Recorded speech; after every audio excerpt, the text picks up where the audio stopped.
What's up, everyone? This is BigPowner, and today I'm going to be touching on some of the higher tier crafts and what to do with them. Some of the crafts, if you don't know what to do with them, you could miss out on a big opportunity. Today we're going to be touching on the add-in influence, and we're going to see how it works. I have selected high tier, um, a high tier item. We have the spiked gloves, item level 85 base. You want to make sure that the base that you're going to be using is going to have the possibility to use any influence modifier. The reason why we want to do that, which is at 85, the reason why we want to do that is because if we wind up with an influence, like let's say we wind up, let's pull up POEDB. Let's say we wind up with an influence on here that has a high item level requirement for something. We don't want to wind up in a situation where we created an influence item that would have been really good, but because it's not a high enough level, it's not going to be able to be useful at all. So that's definitely not a situation we want to wind up being in. But if we look at some of these, if it comes up as Hunter, Unnerved, or Intimidates, would be something that if it doesn't have accessibility to that to that through the item level 85, it's kind of going to be just a wasted base because everyone's going to want it with that on there. Max cold resistance. There's 85 ones in here. We have elder influences that are 85. So we want to make sure that we have a base that's a high enough level to get every stat on it if we're going to be trying to create an expensive base, which is exactly what I'm going to be doing. Actually, I think I could actually use some. Maybe I'll do. What level are these? Those are 84. Do I have any? Yeah, we'll just go with what I originally planned to do. I can always make more. For the sake of the video, we'll just use what I plan to use. Plus I know that this is a popular item, so this is really more for the video. I'm not completely wasting the modifier, but I am.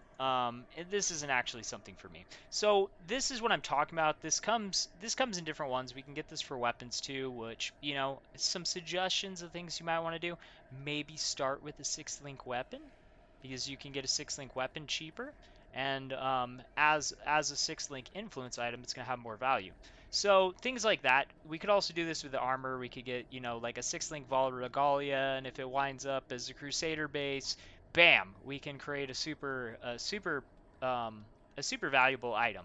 So these are just some things that you need to be like thinking about as far as using these crafts. Like, what can I use this for? What is really valuable on the market right now? How is this possibly going to make me a bunch of currency or turn into something that I could use?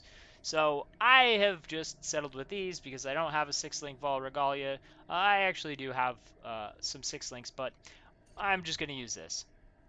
Anyways, so this is going to give us a random influence, and that's all it does. It just adds the influence. So I actually wound up with the exact one that I was looking at. This is now actually a pretty expensive set of gloves, a couple exalts. So I could turn around and just sell this base as is. But that's probably not gonna be what I do because now I got a cool base. So of course I'm gonna craft on it to use it, or I can at least try to wind up turning this in with the crafting into something that's valuable. So I can come back here and be like, all right, well, I either want to go in intimidates or unnerves. Since it's physical melee damage that spike gloves give us, you look here. So this is why we use an 85 base, is in case we wound up in this situation. So we have intimidates or unnerves. Intimidates is an attack. It has the skill strikes additional targets. This is cool. If we can get these two things together, that would be pretty dope. Um, because the additional strike is gonna be really awesome, and intimidates is really good for melee characters because well, it doesn't say on here what it does, but it increases damage that they take by 10%. Unnerves would be a really good one because it's caster modifier. If we had done this on a different base, which I had thought about doing it on on fingerless silk gloves. I actually need a pair of Hunter 85 fingerless silk gloves, so I kind of maybe missed out right there. Maybe I should have searched my stash tab a little bit better, because then it would have been something useful for me. But now I can look through here. Unfortunately, we have a lot of attack modifiers, like a lot. So it's not going to be exactly easy for me to get these things on here. The two things that are ideal, but we are going to get a lot of attack rolls from just low tier seeds, so I can mess around with this and try to create something cool.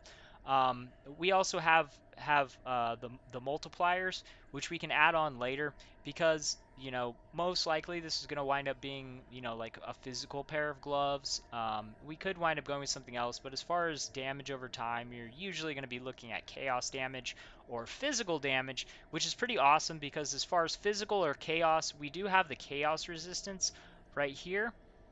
So we can block this by crafting on chaos resistance, and then we could guaranteed get a chaos damage over time multiplier after we get our prefixes all set up, which that's going to be the hard part because all these this horrible selection of attack modifiers, which we can block, um, one at a time, which that's probably going to be a good thing to do, but you know, it's not going to narrow the pool down that much if we start slamming.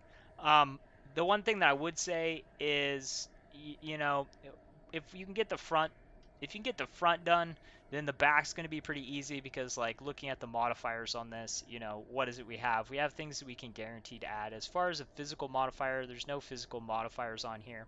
Attack speed is going to be a top pick also because, like, if I'm making this for like a bleed build, which would be like probably the most popular build for a spiked hunter glove right now. Attack speed is something we can guaranteed put on there. Augment attack speed, and then we can do attack speed swap for swap. You do have to consider, if this is where you want to be, as far as trying to craft something for currency. If you just use the cheap crafts, the really common ones that we get tons of, you could get lucky and just make the item like really valuable. You could even use like the life. Everyone's gonna want life on there. Like ideally, I would want life, intimidates, and additional strike, and then a physical multiplier or a chaos multiplier. Um, so that's kind of like what I would go for with attack speed, and that would be a really valuable item. You could also just turn around and just sell the base. I think these bases are going for. Let's go ahead and check. Base type. So what I'm using now is PoE Ninja. It's good to check references on different things because if you just rely on your PoE macro to test prices, sometimes you can wind up getting screwed because people will take and price fix like really expensive items. So we'll go ahead and narrow this down to gloves. Gloves. And this will list them by the most valuable. So we have Warlords as the most expensive, so probably because of fire stuff. And then we have, okay, so these aren't as valuable as I originally thought, like 1.6 exalts. That's really not bad. I could just turn around and sell those as is for 1.6 exalts and just be done with it.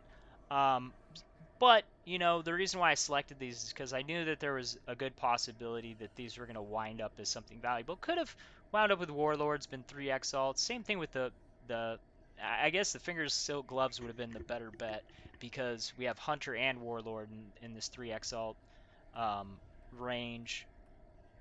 And yeah, it just looks like Hunter, but these are good choices. Anyways, I just kind of wanted to touch on another thing that you're able to generate some currency or possibly create some cool bases for you if you aren't able to afford the exalted orbs to make them or actually just buy the base. You could wind up getting something that's not worth very much and sell it. You could wind up getting the base that you really hoped for and keep it and use it. you know, it's just something extra that you definitely want to be paying attention to and trying to utilize. I got multiple of them from doing it, so there's some good chances. So start looking out for bases that you're interested in. Save those high item level bases, or just pick them up off the trade because just a regular gray base is going to be pretty cheap on these items. Anyways, thanks for watching. Peace.